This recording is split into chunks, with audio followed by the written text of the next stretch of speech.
চলো আজকে তোমাদের সাথে শেয়ার করব আমার গৃহপ্রবেশের মেকআপ লুকের টিউটোরিয়াল।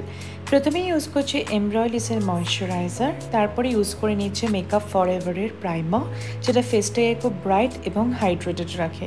এরপর কনসিলারের জন্য ইউজ করছি মেকআপ ফরএভার 52 এর কনসিলার, যেটা শেড হচ্ছে 03। এটা আমার পিগমেন্টেশনটাকে হাইড করতে সাহায্য করে এবং তারপরে পিএসির একটা ব্লেন্ডিং ব্রাশ দিয়ে ভালো করে কনসিলারটাকে আমি ব্লেন্ড করে নিচ্ছি। তারপরে এক্সেসটাকে রিমুভ করার জন্য স্পঞ্জ ড্যাবিং করে নিলাম। ফাউন্ডেশনের জন্য আমি ইউজ করেছি নার্সের ফাউন্ডেশন, যেটা শেড হচ্ছে ফিজি। এটা ফেয়ার টু মিডিয়াম স্কিন টোনের একটা ফাউন্ডেশন। পিএসির এই বাফিং ব্রাশটা দিয়ে ভালো করে ফাউন্ডেশনটাকে আমি ব্লেন্ড করে নিলাম।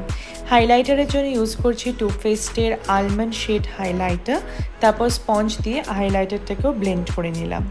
চলে যাব আই মেকআপে। আজকে ইউজ করছি হুডা বিউটির একটা প্যালেট, যেখান থেকে একটা ব্রাউন ট্রানজিশন শেড নিয়ে গোল্ডেন কালারের শিমারটাকে অ্যাপ্লাই করে দিলাম পুরো আইলিডে, আর আউটার কর্নারে অ্যাপ্লাই করলাম একটু ডার্ক ব্রাউন কালার। হুডা বিউটির একটা মাস্কারা লাগালাম, তারপরে লাগিয়ে নিচ্ছে ফলস ল্যাশেস, যেটা হচ্ছে কিংস অফ ল্যাশেস থেকে আমি কিনেছিলাম। এরপর আইব্রো ডিফাইন করছি বেনিফিটের আইব্রো পেন্সিল দিয়ে। এরপরে করে নিচ্ছি পাউডার কন্ট্রোলিং, পাউডার ব্লাশ, আর এই সমস্ত দুটো প্রোডাক্ট আমি ইউজ করছি শার্লেট টিলবারির। ডাউন লাইনে একটু আইশ্যাডো দিয়েই চলে যাব লিপ কালারে। লিপ কালারটা ইউজ করেছি টু ফেস্টের, যেটা শেড হচ্ছে সেল আউট, আর এই হচ্ছে আমার ফাইনাল লুক।